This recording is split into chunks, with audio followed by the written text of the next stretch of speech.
درود به همراهان عزیز. امروز میخوایم گوشی همراه سامسونگ مدل گلکسی A54 رو براتون جعبه گشایی کنیم. از مشخصات فنی این دستگاه میشه به این موارد اشاره کرد. دارای CPU اگزینوس 1380 8 هسته‌ای و 8 گیگ رم داره. حافظه هم دو مدل داره، یه مدل با حافظه 128 گیگ و یک مدل هم 256 گیگ که مدلی که امروز داریم آنباکس میکنیم مدل سفید 128 گیگ هستش. اگر دوست دارید اطلاعات فنی کامل این گوشی رو مطالعه کنید، یه لینک در بخش توضیحات این ویدیو گذاشتم، میتونید به اون مراجعه کنید.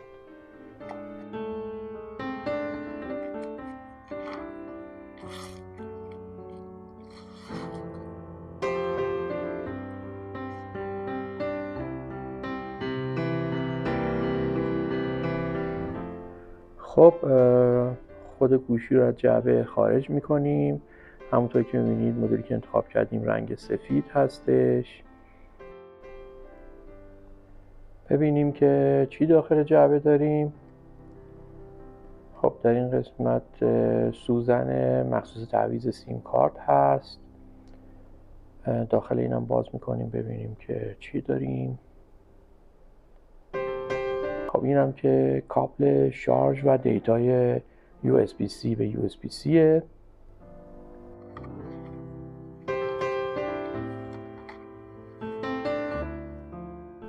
و کتابچه راه اندازی گوشی. خب جعبه رو دیگه کاری باهاش نداریم، میذاریم کنار. الان تلق روی گوشی رو بر میداریم.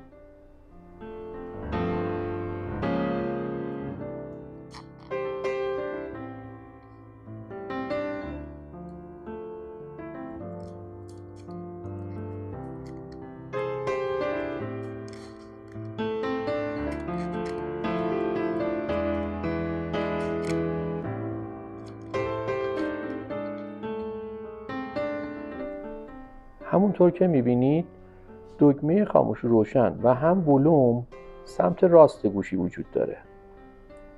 خب حالا گوشی رو روشن میکنیم تا ببینیم به چه صورت هست.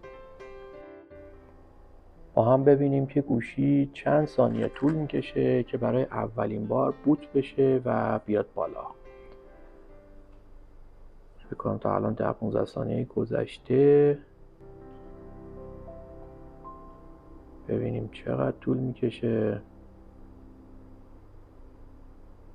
خب داره میاد بالا.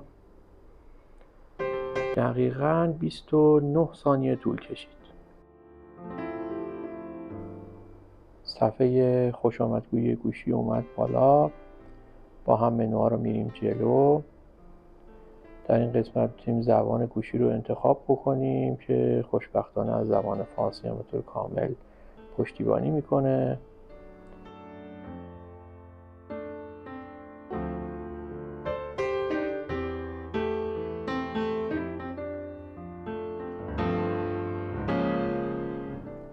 فارسی رو انتخاب میکنیم ببینیم به چه صورته.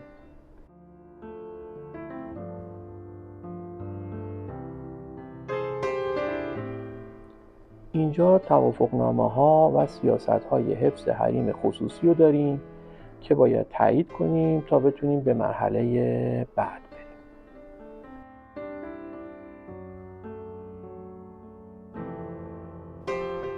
در این قسمت میتونید اگه دوست داشتید اطلاعات خودتون رو از گوشی قدیم به جدید انتقال بدید که فعلا با این قسمت ما کاری نداریم. در این قسمت شبکه اینترنت وای فای خودمون رو بهش معرفی میکنیم.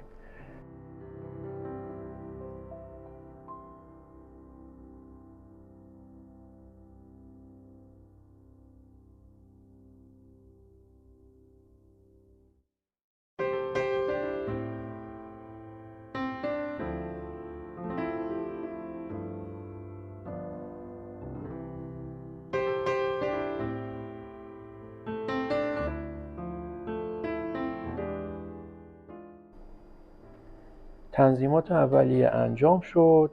اینجا از ما میخواد که گوشی رو ریستارت بکنیم. همونطور که میبینید دقیقا نوشته با هم ریستارتش میکنیم. میتونیم هم ببینیم که چقدر زمان میبره که تا گوشی مجدد ریستارت بشه.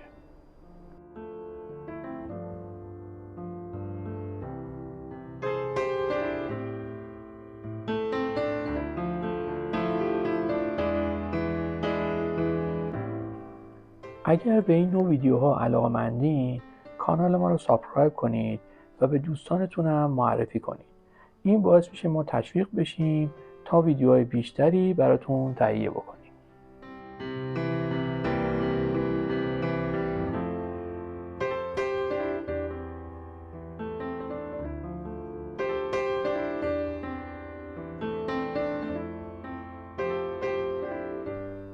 خب صفحه گوشی اومد بالا، حدوداً 55 ثانیه طول کشید.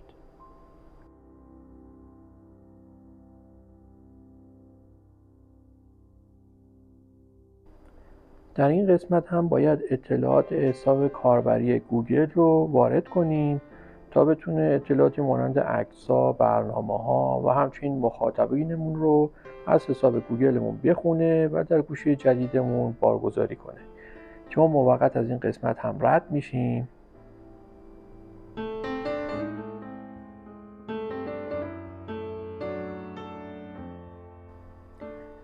اینجا باید نحوه باز کردن قفل گوشی رو انتخاب بکنیم. انتخابایی که داریم تشخیص چهره، اثر انگشت، پین کد، رمز یا الگو هست که فعلا ما پین کد رو انتخاب میکنیم.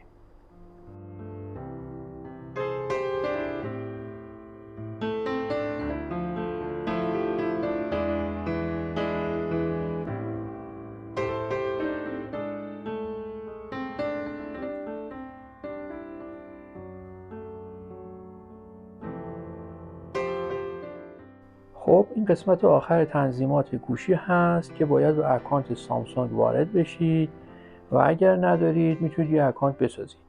پس از این مرحله صفحه هوم اسکرین گوشی میاد و میتونید از دستگاه استفاده کنید. ما در این ویدیو قصد داشتیم فقط گوشی رو آنباکس کنیم و منوهای اولیه راه اندازی گوشی رو با هم ببینیم. لذا در همینجا ویدیو رو به پایان میرسونم. امیدوارم این ویدیو براتون مفید بوده باشه.